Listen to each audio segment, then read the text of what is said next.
वक्रतुंड महाकाय सूर्यकोटि समप्रभ निर्विघ्नं कुरु मे देव सर्वकार्येषु सर्वदा। गुरुर्ब्रह्मा गुरुर्विष्णु गुरुर्देवो महेश्वरा गुरुर्साक्षात् परब्रह्म तस्मै श्री गुरवे नमः। सियावर रामचंद्र की जय, पवन सूत हनुमान की जय, उमापति महादेव की जय। जय जय श्री राधे श्याम। श्री गणेशाय नमः, श्री सरस्वती नमः, श्री सांब सदाशिवाय नमः। पिछले भाग में हमने पुरंजन पाख्यान का प्रारंभ, यह कथा अपने हरि उद्योग इस चैनल के माध्यम से सुना। अब इस भाग में हम राजा पुरंजन का शिकार खेलने वन में जाना और रानी का कुपित होना, यह कथा अपने हरि उद्योग इस चैनल के माध्यम से सुनेंगे। तो आइए कथा में प्रवेश करते हैं। आदि नमन वागेश्वरी ब्रह्मयाची ती कुमारी, माझे नमन गातीच्या चरणी, वारंवार मस्तक नमवितसे। ओम श्री कृष्णाय नमः। ओम श्री कृष्णाय नमः। ओम श्री कृष्णाय नमः। श्री नारद जी कहते हैं, राजन, एक दिन राजा पुरंजन अपने 11वें सेनापति के साथ 5 घोड़ों के शीघ्रगामी रथ में बैठकर पंचप्रस्थ नाम के वन में गए। उस रथ में 2 ईर्षादंड मतलब बम्ब, 2 पहिए, 1 धुरी, 3 ध्वजदंड, 5 डोरिया, 1 लगाम, 1 सारथी, 1 बैठने का स्थान, 2 जुए, 5 आयुध और 7 अवरणे थे। वह 5 प्रकार की चालों से चलता था तथा उसका साज बाज सब सुनहरा था। यद्यपि राजा के लिए अपनी प्रिया को क्षण भर भी छोड़ना कठिन था, किंतु उस दिन उसे शिकार का ऐसा शौक लगा कि उसकी भी परवाह न कर वह बड़े गर्व से धनुष बाण चढ़ाकर आखेट करने लगा। इस समय आसुरी वृत्ति बढ़ जाने से उसका चित्त बड़ा कठोर और दया शून्य हो गया था। इसी से उसने अपने तीखे बाणों से बहुत से निर्दोष जंगली जानवरों का वध कर डाला। जिसकी मांस में अत्यंत आसक्ति हो, वह राजा केवल शास्त्र प्रदर्शित कर्मों के लिए वन में जाकर आवश्यकता अनुसार अनिषिद्ध पशुओं का वध करे, व्यर्थ पशु हिंसा न करे। शास्त्र इस प्रकार उच्छृंखल प्रवृत्ति को नियंत्रित करता है। राजन, जो विद्वान इस प्रकार शास्त्रीय नियत कर्मों का आचरण करता है, वह उस कर्मानुष्ठान से प्राप्त हुए ज्ञान के कारण भूत कर्मों से लिप्त नहीं होता, नहीं तो मनमाना कर्म करने से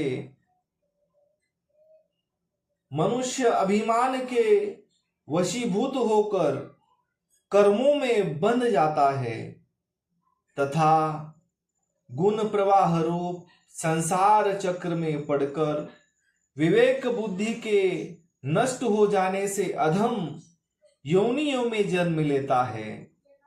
पुरंजन के तरह तरह के पंखों वाले बाणों से छिन्न भिन्न होकर अनेकों जीव बड़े कष्ट के साथ प्राण त्यागने लगे। उसका वह निर्दयता पूर्वक जीव संहार देखकर सभी दयालु पुरुष बहुत दुखी हुए।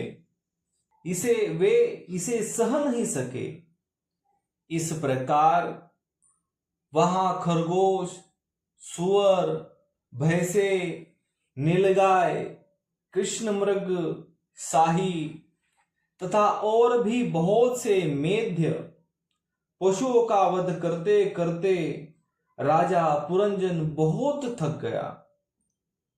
तब वह भूख प्यास से अत्यंत शिथिल हो वन से लौटकर राजमहल में आया। वहां उसने यथा योग्य रीति से स्नान और भोजन से निवृत्त हो कुछ विश्राम करके थकान दूर की।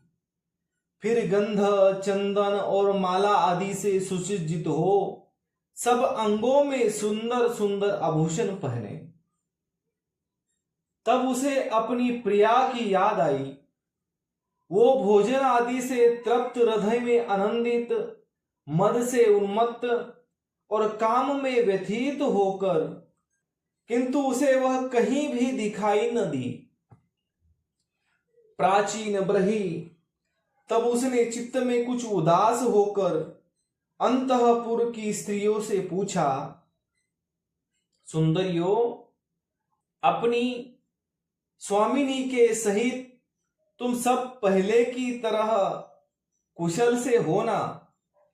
क्या कारण है आज इस घर की संपत्ति पहले जैसे सुहावनी नहीं जान पड़ती?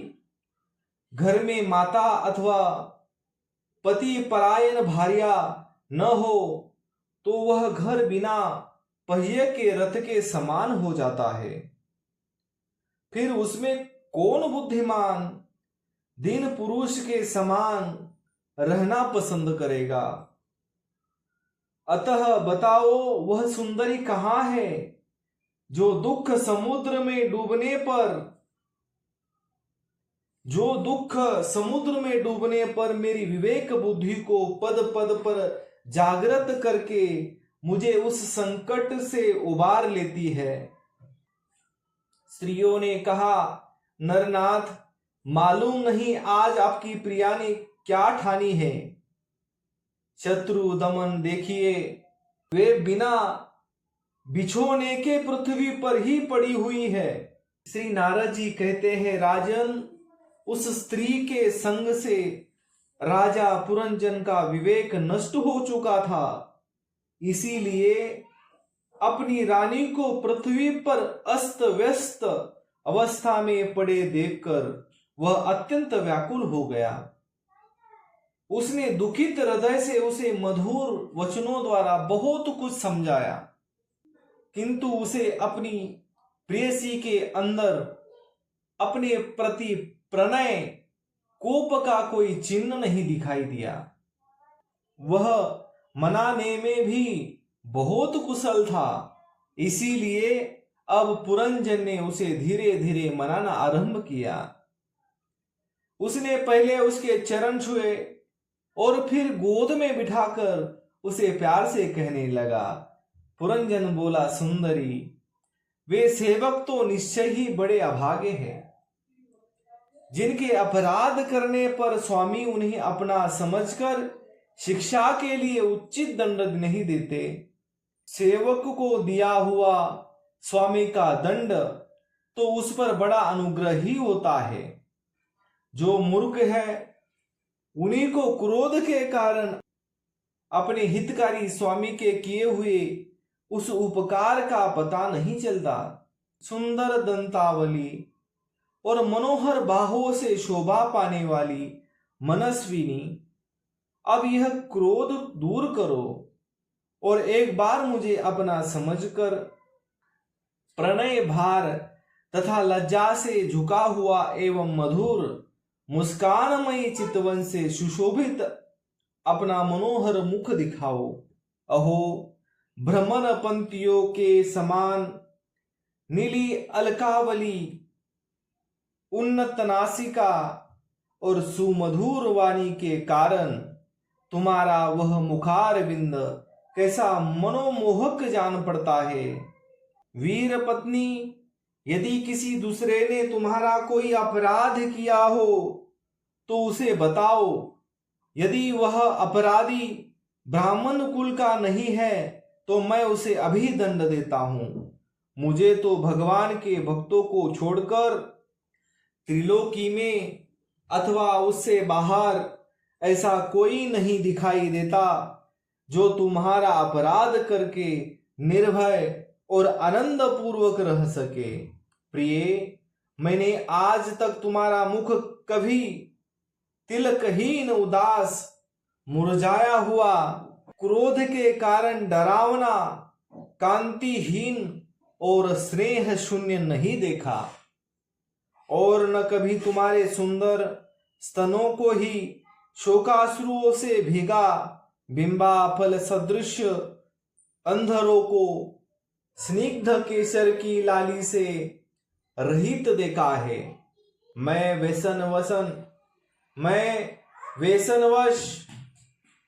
वेशनवश तुमसे बिना पूछे शिकार खेलने चला गया, इसीलिए अवश्य अपराधी हूं। फिर भी अपना समझकर तुम मुझ पर प्रसन्न हो जाओ। कामदेव के विषम वानों से अधीर होकर जो सर्वदा अपने अधीन रहता है, उस अपने प्रिय पति को उचित कार्य के लिए भला कौन कामिनी स्वीकार नहीं करती। तो आज के लिए इतना ही। कर्पूर गौरम करुणावतारम संसार सारम भुजगेंद्रहारम सदा वसंतम हृदय अरविंदे भवम भवानी सहितम नमामि। सियावर रामचंद्र की जय, पवन सुत हनुमान की जय, उमापति महादेव की जय। जय जय श्री राधे श्याम। शेष चर्चा अगले भाग में